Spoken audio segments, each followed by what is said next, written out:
Hi, everybody. Welcome to Rainmaker's Buzz. I am doing the Bizarro Buzz here today. We've turned the tables on Tony. He's got something he wants to say. I don't even know what it is. So, Tony, what is it you want to talk to us about today? I want to talk to everybody about getting strategically involved, and what does that mean, and you know, why taking leadership in any association, including Rainmakers, makes sense. So. You know, you've done this in Rainmakers. You kind of cozied up to the office and I mean literally cohabitate with us. But why? What has that done? Let me reverse that question. What has that done for you? Well, I think, you know, more than that, I've, you know, been a part of several boards within Rainmakers. You know, for me, when I started this business 3 years ago, I really had no idea of how to grow a business. And now, 3 years later, that's what I do. I teach people how to grow their business, and in no sharp part from what I've learned from Rainmakers. And part of it is, as a small business, you have to stay connected. It's so easy to get pulled into a little hole that your office is when you're trying to take care of your customers. But Rainmakers, for me, has been a way of staying connected, staying out there, having a finger on the pulse. And you know what? Hayden came up with this phrase the other day, and it's so perfect. It's education through association. And that's why leadership positions in associations or in any organization work, is it forces you to get educated, and it forces you to educate others about what you do because you're in a leadership position. And when you're in that position, you're able to get the microphone effect, if you will. Right. People automatically will give you and transfer to you the value of that position to your company.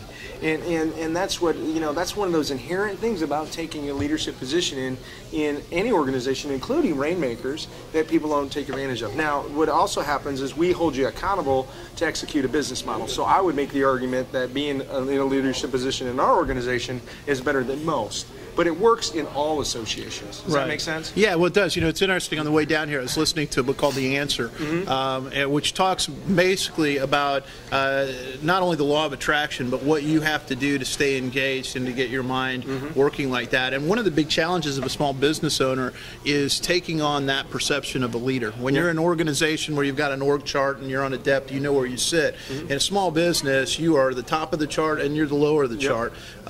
Getting involved in an association allows you to get that credibility, and when your mind starts thinking in terms of yourself as a leader, the natural leadership you have comes out. People react to that, so it gives you the ability to maintain that credibility and build yourself up, and that translates into tangible business results. You know, everybody says I'm going to argue a classic cliche.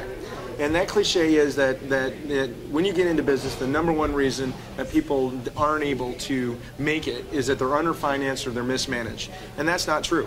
In my mind, it's not true. Because what I've seen companies that are underfinanced make it. I've seen companies that have been mismanaged make it. But what they do is they stay on a path. That CEO stays on a path of personal development.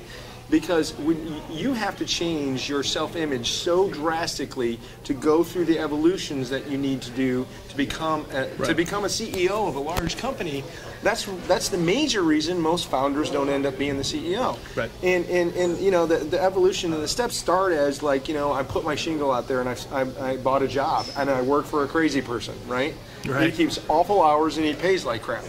Then that goes to, I hired my first employee, you know? And that's when you really become a business owner, to the point where you become an entrepreneur, where you're truly leveraging time for money.